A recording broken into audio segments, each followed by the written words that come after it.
নারী শক্তিকে উপেক্ষা করে সমাজের সার্বিক উন্নয়নের চিন্তা অসম্ভব। নারীর অগ্রযাত্রায় সমাজের অগ্রগতি নিহিত।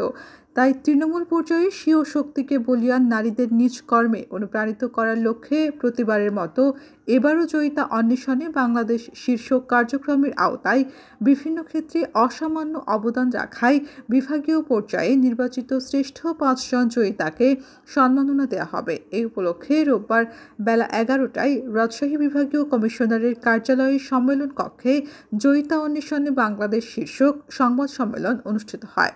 এতে অতিরিক্ত বিভাগীয় কমিশনার তরফদার মোহাম্মদ আক্তার জামিল মূল বক্তব্য উপস্থাপন করেন। তরফদার মোহাম্মদ আক্তার জামিল জানান, সমাজের বিভিন্ন ক্ষেত্রে অসামান্য অবদান রেখে চলা জয়িতাদের খুঁজে বের করে তাদের যথাযথ স্বীকৃতি ও অনুপ্রেরণা দিয়েই সমাজের নারীর আস্থা সৃষ্টি ও সব প্রতিবন্ধকতা মোকাবিলা করে অগ্রযাত্রা সুগম করা হচ্ছে।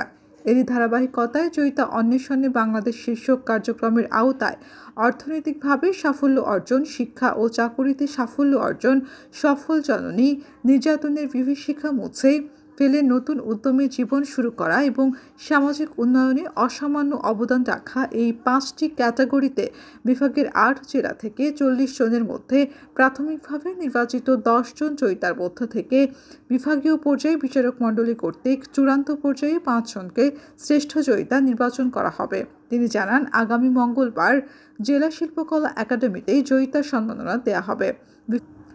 বিভাগীয় কমিশনারের সভাপতিত্বে 5 সদস্য বিশিষ্ট বিচারক মণ্ডলী ওই দিন চূড়ান্ত পর্যায়ে প্রত্যেকটি ক্যাটাগরিতে একজন করে মোট 5 জন শ্রেষ্ঠ জয়িতা নির্বাচন করবেন। সংবাদ সম্মেলনে উপস্থিত ছিলেন মহিলা বিষয়ক অধিদপ্তরের উপপরিচালক শবনম শিরিন, সহকারী কমিশনার সারওয়ার সালাম সহ প্রশাসনের ঊর্ধ্বতন কর্মকর্তাবৃন্দ।